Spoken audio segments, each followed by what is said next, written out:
Cuando desde la Procuración del Tesoro decidimos proponer el debate en torno a esta temática, lo hicimos con la firme convicción y en el entendimiento que la soberanía no solo reviste un interés central para todos los argentinos, sino que además tiene un sentido muy profundo para el pensamiento y el accionar de aquellos que nos dedicamos con seriedad y compromiso al ejercicio de la abogacía estatal. La soberanía es una cuestión central, porque estamos discutiendo de la capacidad de toma de decisiones. Todos entendemos que es fundamental para poder enfrentar a las multinacionales y que no tengan la soberanía total sobre el planeta, es fundamental la integración. Soberanía significa soberanía nacional, significa soberanía latinoamericana, tal cual se dice, significa junto a todo lo que ustedes van a escuchar y han escuchado tan importante, estar luchando contra el apoderamiento del poder de decisión a nivel mundial por el 1%, por las 1000 multinacionales. Hay una ideología de el abogado solo tiene que empezar su raciocinio de formación pensando en el derecho privado, y el derecho público es esa cosa que molesta, que está alrededor para explicarle a los futuros abogados cómo se hace para defenderse de un Estado opresor. Yo creo que estas jornadas, a lo largo del tiempo, pero estas particularmente, tienen que ver con abrir el abanico de cuestiones en las cuales los abogados se empapan en función de empezar a pensar que el derecho es otra cosa que el derecho privado y un montón de materias que molestan al costado.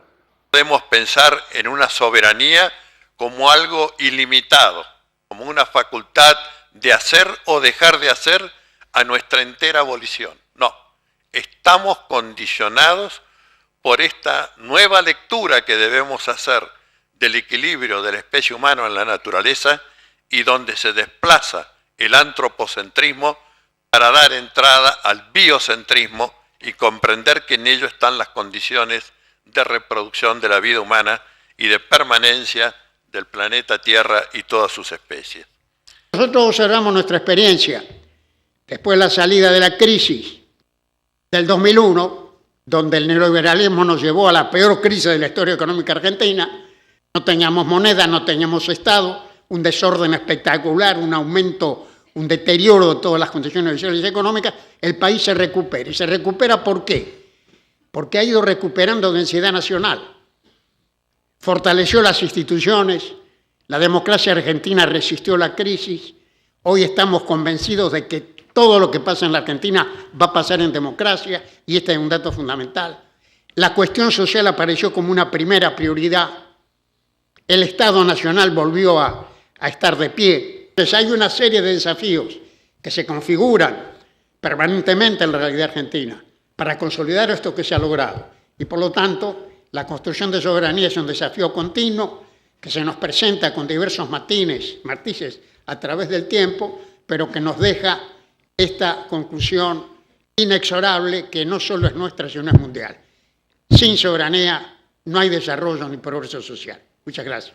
Podemos discutir el papel del Estado en la economía. No hay ninguna duda de que debe ser regulador de los mercados. Cabe la discusión si es bueno que haya empresas públicas que compitan en el mercado. Esta es una discusión, pero no cabe duda de que el Estado debe asumir papeles empresarios cuando se trata de incentivar actividades de crecimiento y de promoción. Aquella figura del Estado pionero que en nuestro país tuvo tan dignos representantes en materia de energía y de siderurgia como los casos de los generales Savio y Mosconi. Allí el papel del Estado es indispensable, ya que habitualmente en estas actividades de promoción de futuras industrias no hay interés en capital privado o no hay suficiente interés del inversor privado.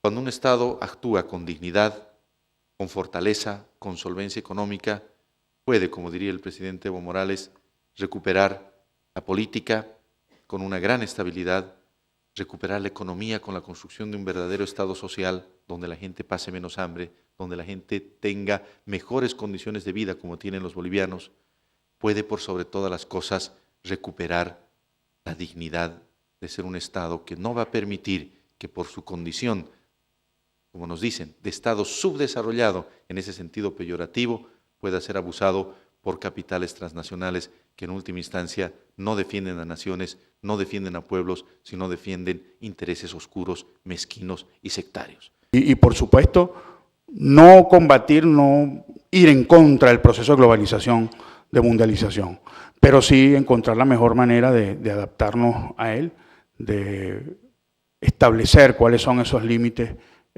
culturales que los pueblos de América Latina quieren establecer a ese proceso de globalización. Neoliberalismo que estamos construyendo y que se expresa en distintos avanzados procesos políticos suramericanos, tal el caso de Bolivia, Ecuador, Venezuela, tienden a hacer efectivo esos derechos de los pueblos y la soberanía de nuestras naciones, en el marco de una integración como arma poderosa para hacer efectiva la soberanía y los derechos. No estar sometido al Fondo Monetario Internacional es soberanía económica. Poner fin al espectacular negocio especulativo de las AFJP es soberanía económica. Recuperar una empresa de petróleo nacional YPF es soberanía económica. El desendeudamiento, que es una política de un inmenso esfuerzo de toda la sociedad para pagar la deuda, es soberanía económica. Enfrentar la extorsión de los fondos buitres y del juez Tomás Griesa es soberanía económica.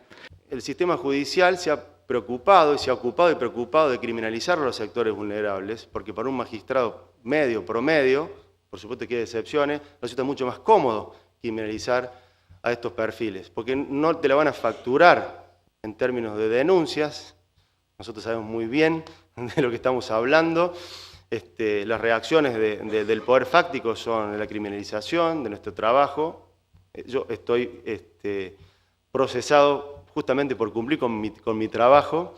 Entonces digo, al magistrado promedio le resulta mucho más cómodo criminalizar a estos sectores que no te lo van a facturar en términos sociales. Ahora, cuando te metes con el poder, bueno, ahí se ve el compromiso, ¿no? Decirles, transmitirles que no hay forma de visualizar una lucha estratégica con perspectiva de éxito si los organismos públicos de la República Argentina no actuamos de manera articulada para librar el combate contra los poderes fácticos. Muchas gracias. Se puede ser muy fuerte en el reclamo de Malvinas, desde la paz, la democracia y los derechos humanos.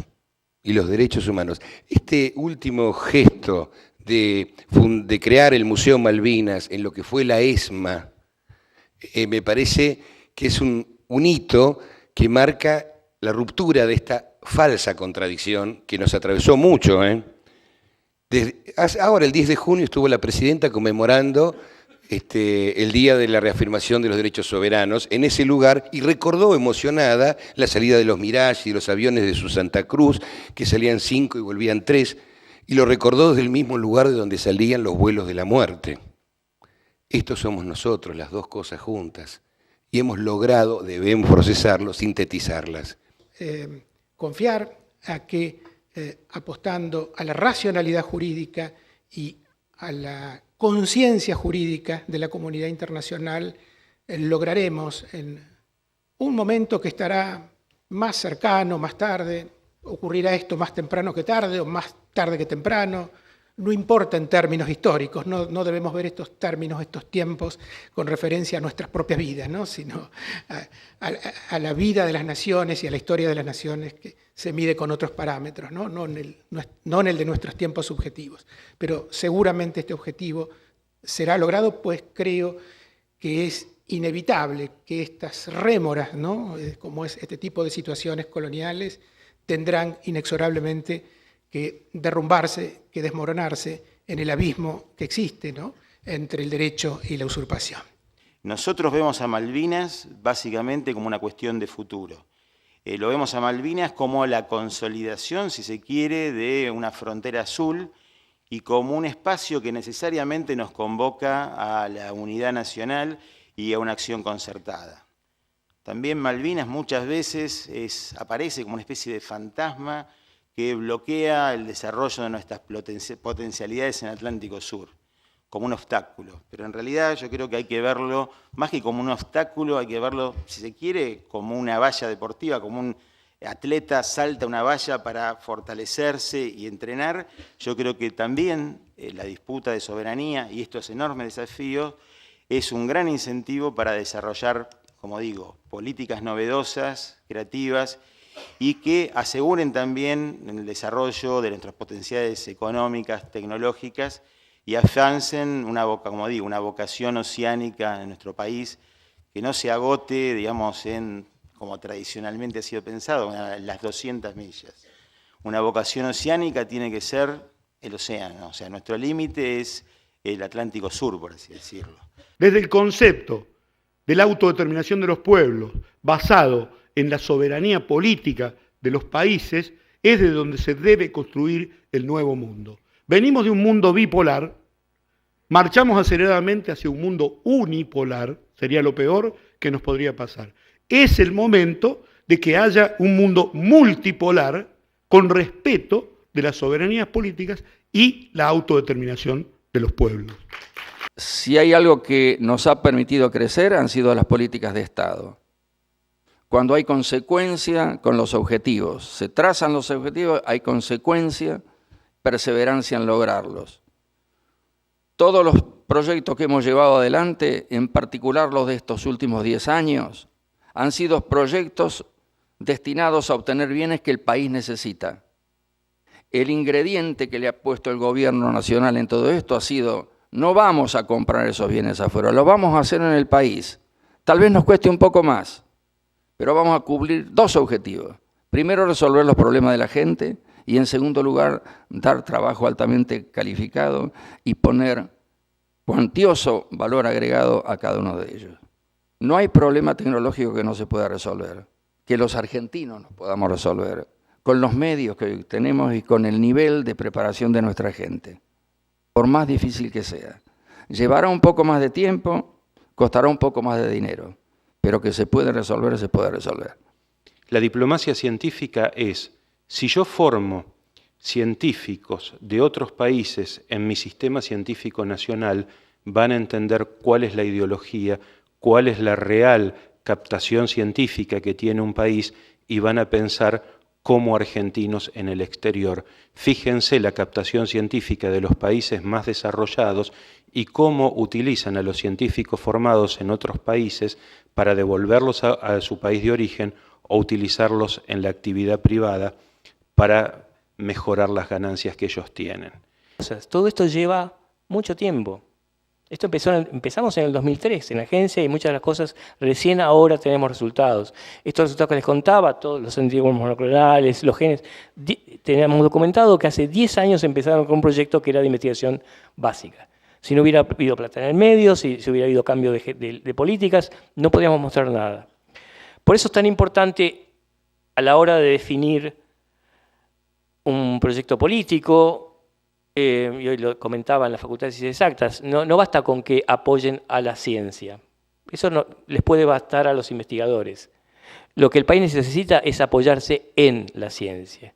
Y esa es la manera en que vamos a definir la soberanía del futuro. Estamos discutiendo esto, ¿no? Reunidos como hemos estado quizás en muchas oportunidades, como una propuesta que veíamos que no se ponía en marcha, o sea, en momentos donde esto no estaba en la agenda, sino estás discutiendo el eje de la soberanía nacional y la soberanía latinoamericana con gobiernos democráticos, populares en nuestro país y en América Latina que tienen como rasgo de identidad constitutivo haber recuperado la soberanía como eje de su accionar público, al haber recuperado también la política para ubicarla en el centro de la escena pública y recuperando la soberanía de la política también sobre los intereses corporativos. Digo, seguramente eso también es una cosa que diferencia estos últimos años de nuestra militancia, y lo digo como militante del campo nacional, popular, democrático, debatir estos temas al calor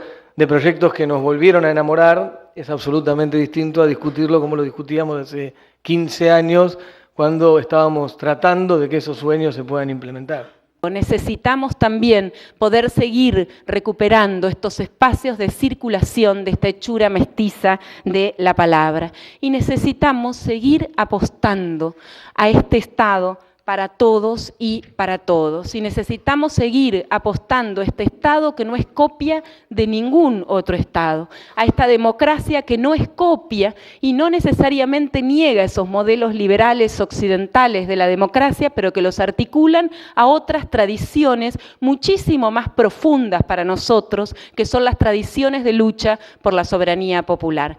La soberanía nacional, finalmente, es la contracara de la dominación extranjera. Los planes de subordinación política de la nación han tenido diversos y sofisticados instrumentos, pero uno ha sido constante en toda nuestra historia: el endeudamiento del Estado en moneda extranjera ante la banca internacional. Por eso el aporte más trascendente a consolidar la soberanía nacional en los últimos años, entre otros, ha sido el programa de desendeudamiento en moneda extranjera que han llevado adelante el presidente Néstor Kirchner y la presidenta Cristina Fernández de Kirchner. En la defensa del Estado advertimos, invocamos y ejercemos nuestra soberanía en cuestiones como son los ataques a la nación a través de los denominados fondos buitre, perpetrados mediante sus desmesuradas pretensiones y las absurdas órdenes y sentencias judiciales foráneas a las que han dado lugar. Así también los casos Ciadi, que pretenden eludir la aplicación del derecho argentino, como también los compromisos asumidos por los alegados inversores. Para poder fortaleciendo la soberanía política, es necesario fortalecer también la soberanía popular, darle más poder al pueblo. Digo, en esta enumeración que venía haciendo, el Ejecutivo hizo lo suyo y recuperó la política, el Legislativo hizo lo suyo, y debo decirlo con dolor, en el Poder Judicial, el tránsito hacia el cambio ha sido mucho más lento, con mucho más obstáculos, y no está produciendo los frutos que nosotros queríamos que produjera, porque el objetivo es tener justicia de iguales en la Argentina, no justicia para ricos y justicia para pobres.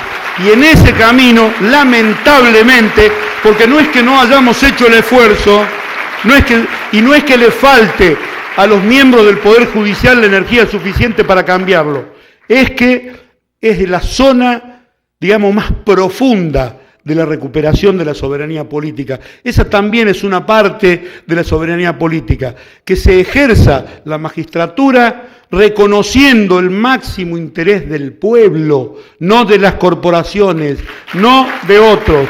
Creo que todo esto son temas que tendríamos que pensar como parte de la recuperación o de la lucha por nuestra soberanía, esta lucha que estamos teniendo y teniendo básicamente en cuenta que estamos enfrentados en esta etapa de colonialismo avanzado con un enemigo muy poderoso, un enemigo que es justamente el capital financiero.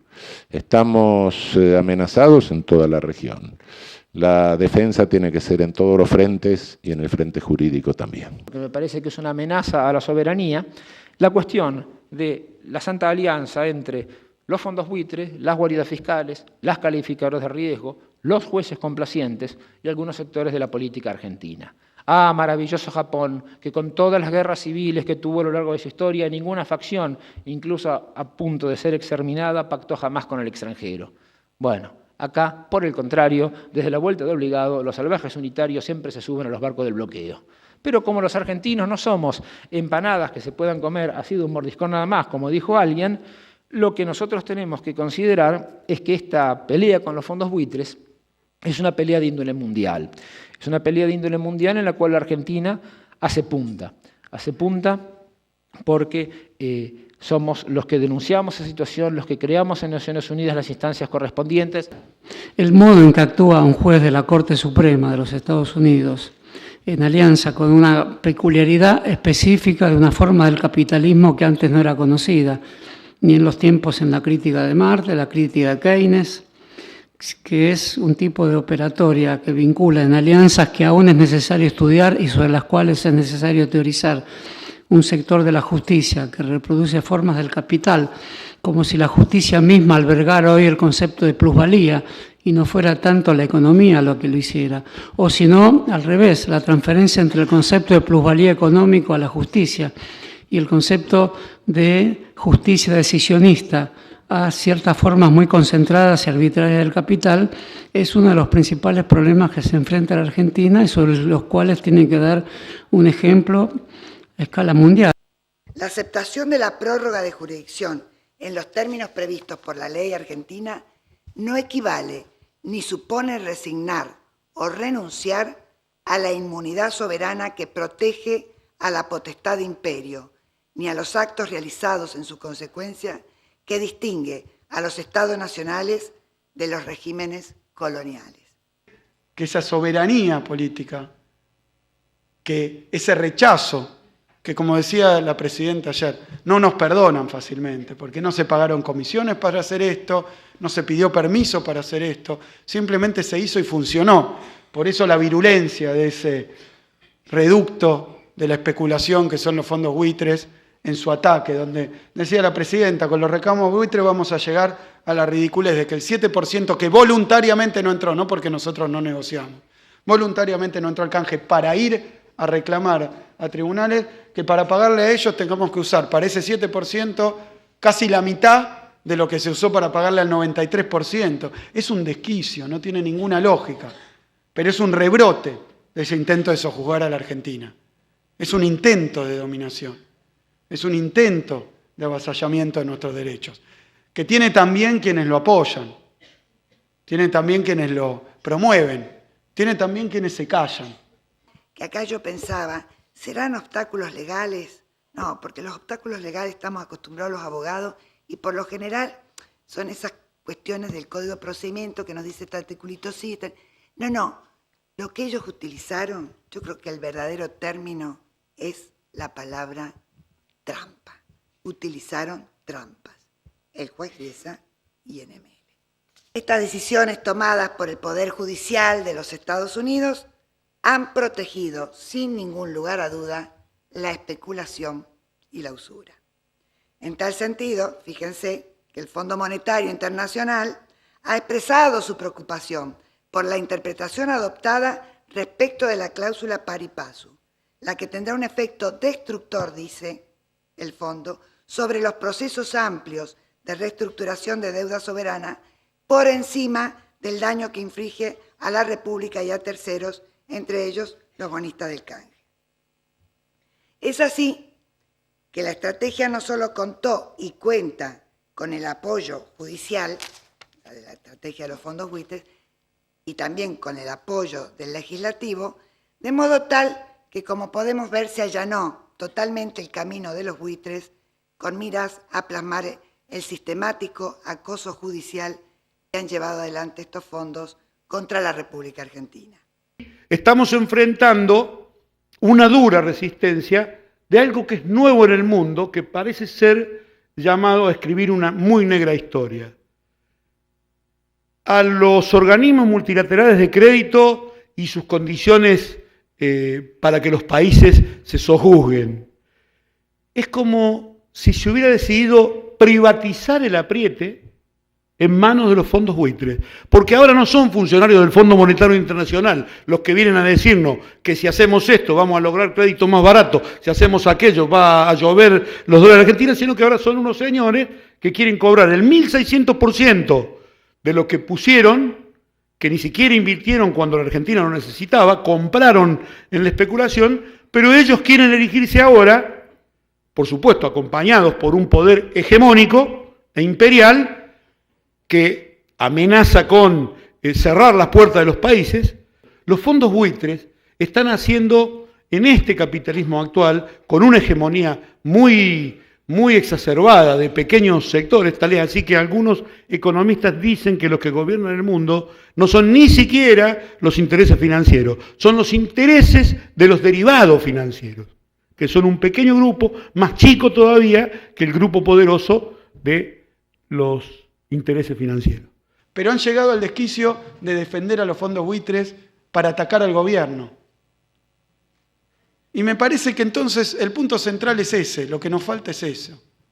Que es que esta idea de justicia social, de independencia económica, de soberanía política, estos principios de crecimiento, de inclusión social, de reindustrialización, muchas veces son atacados, yo creo que no por incomprensión, sino porque todavía se siguen parapetando en determinadas pátinas académicas, en determinados púlpitos, en determinadas complicidades.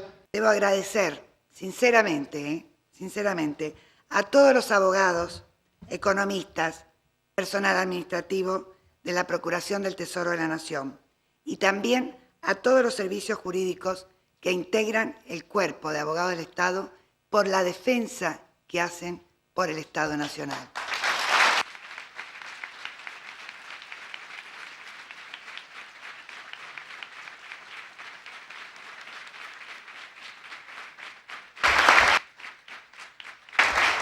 Evidentemente, la defensa que hacen nuestros abogados por el Estado Nacional, yo lo llamaría, esto es industria nacional, compra argentino, tenemos patria.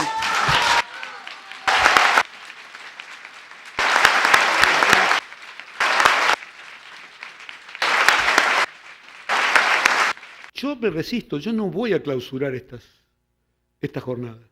Yo creo que estas jornadas no deben ser clausuradas. Debe pasarse a un cuarto intermedio para que todos sigamos reflexionando y pensando cómo mejoramos la cosa. Y miren